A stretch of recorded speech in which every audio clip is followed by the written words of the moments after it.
Bonjour à tous, heureux de vous retrouver sur Le Turf TV pour notre émission quotidienne consacrée au Quintet Plus et au 5-5. Mon invité du jour, Mathieu Morten du Journal Vito. Bonjour Mathieu. Bonjour Philippe, bonjour à tous. Ce vendredi, direction Vincennes en nocturne avec le prix Eucrate, une épreuve pour chevaux de 6 à 9 ans sur les 2850 mètres de la petite piste.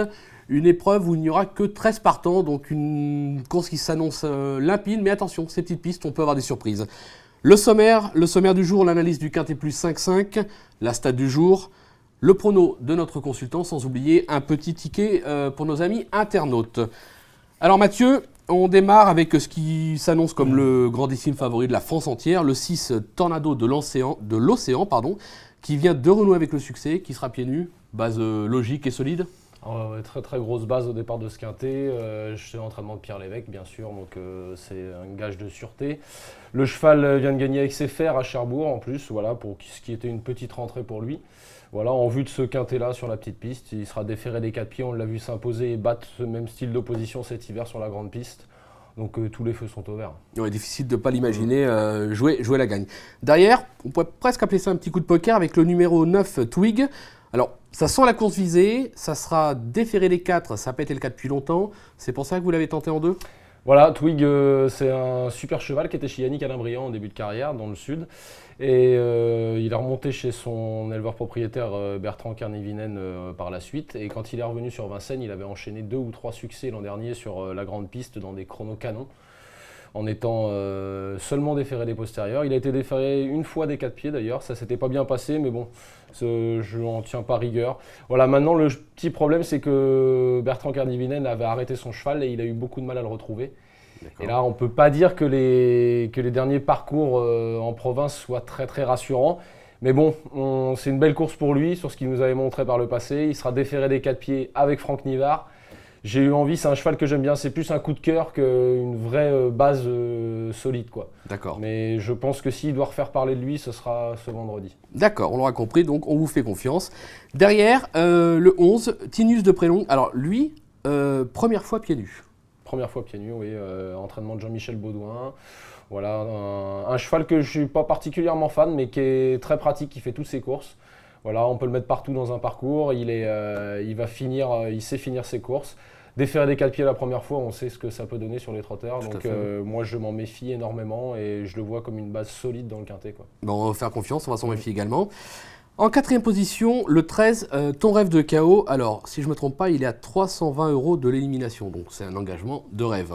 Un petit peu comme ce qu'on a sur l'écran voilà, là. Exactement, voilà. Un engagement de rêve, oui. Le cheval, bon là maintenant il a un petit peu couru ces derniers temps, hein, quand même. Il a pas ménagé sa peine. Je pense pas que ce soit vraiment un engagement visé parce que l'autre jour, il est second battu par une bonne jument, mais il a tout fait pour essayer de gagner et il est battu. Donc voilà, il s'avère que cet engagement tombe à pic derrière, il est au plafond des gains.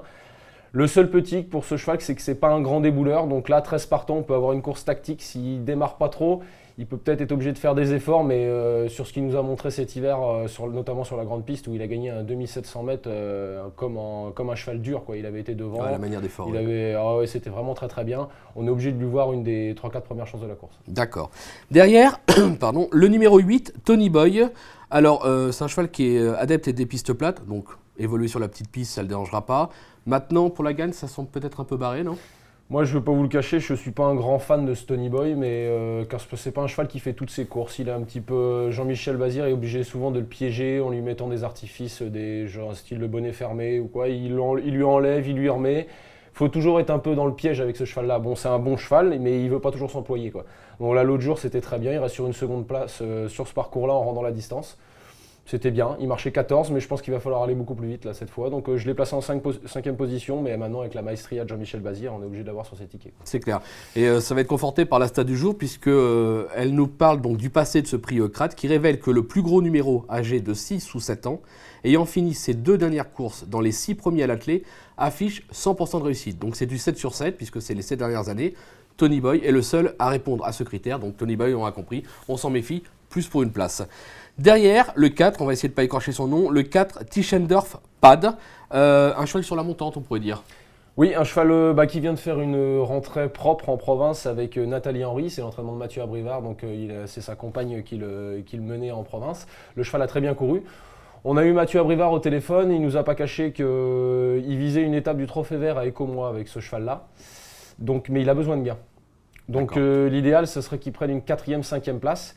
Alors on voit quand on regarde ses performances qu'il est meilleur déferré le cheval, mais il nous a dit qu'il sera ferré très très léger. Il aura 4 petits alus sous les pieds et il compte sur lui pour une très belle performance. Donc moi je l'ai mis qu'en 6 par rapport à la ferrure, mais Mathieu avait tendance à nous rassurer par rapport à ça. Donc attention à lui. Voilà, c'est la 6e grosse base de la course. C'est un peu là on vient de citer, je pense, les 6 chevaux de la course. Les 6 chevaux de la course, voilà. D'accord. Donc derrière, on va dire pour des surprises ou pour une cote, pourquoi pas, le 5, Saphir de Mahé, n'est-il pas meilleur corde à droite, ce cheval? Oui, Saphir de Mahé, c'est un ancien cheval qui était chez Claude Campin en début de carrière, donc qui a gagné à Vincennes en début de carrière. Donc voilà, le truc c'est qu'il a été vendu dans le sud-ouest après. Donc le sud-ouest, majorité de pistes corde à droite. Donc par la force des choses, il court corde à droite. Mais il a déjà bien fait corde à gauche, quoi. D'accord. Et c'est un cheval dans le sud-ouest qui court les très bons quartiers régionaux et c'est un cheval de tenue. Voilà, et contre les plus jeunes, ça va être un peu compliqué, bien sûr, pour être dans les 3 premiers. Mais attention, s'il y en a qui font des bêtises, lui, il va tout de suite être là à profiter de la défaillance, quoi. Avec peut-être une belle cote à l'arrivée. Voilà, ouais. Pour conclure, le numéro 7, Rapiti. Alors, il est un peu surpris en étant 2e récemment. On attend une confirmation. Surpris oui et non, parce que ça faisait 2-3 fois qu'on le repérait en province, en retrait. On sentait que le cheval revenait bien.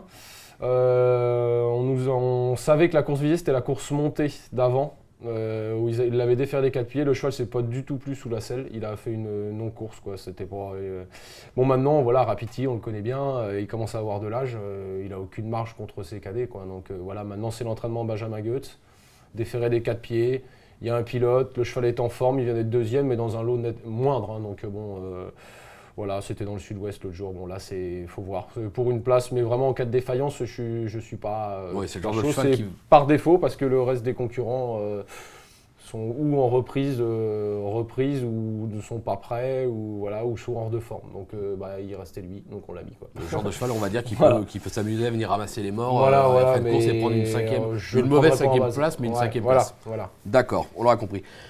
Mathieu, je vous demandais un petit rappel de votre pronostic. Alors, j'ai passé en tête le 6 Tornado de l'Océan, ensuite le 9 Twig, le 11 Tinus de Prélon, le 13 Ton Rêve de Chaos, le 8 Tony Boy, le 4 Tischendorf Pad, le 5 Saphir de Mahé et le 7 Rapid Tilly. D'accord. Concernant le ticket pour nos amis internautes, alors on va faire un petit changement par rapport au pronostic. On s'est mis d'accord avec Mathieu. On part sur un 5-5 champ réduit de 2 chevaux. Il n'y a que 13 partants, donc on va partir sur 2 bases solides, qui seront le numéro 6, Tornado de l'Océan, on l'aura compris, et non pas le numéro 9, mais le numéro 11, Tinus de Prélonde, qui semble un peu plus sûr que le numéro 9, le coup de cœur de Mathieu. Derrière, on va rajouter le 4, le 5, le 7, le 8, le 9 et donc le 13. Un jeu qui coûtera 20 € pour 1 € de mise. On peut jouer à 10 centimes, on peut jouer à 50 centimes. On n'oublie pas que maintenant sur leturf.fr, il y a une cagnotte, un jackpot de 5 000 € sur chaque 5-5. Je crois que s'il n'est pas touché, il sera d'un montant de 5 900 € pour ce vendredi. Donc c'est quand même fort intéressant, surtout qu'il n'y a pas d'ordre. Je le répète, il n'y a pas d'ordre. On peut toucher le jackpot sans ordre. Mathieu, je pense que tout est dit ou presque, enfin je l'espère. Et il n'y a plus qu'une chose, c'est passer à la caisse. Voilà, bon jeu à vous et en espérant pour vous que vous voyez la tête du caissier, comme on dit. Merci beaucoup. Au revoir. Au revoir.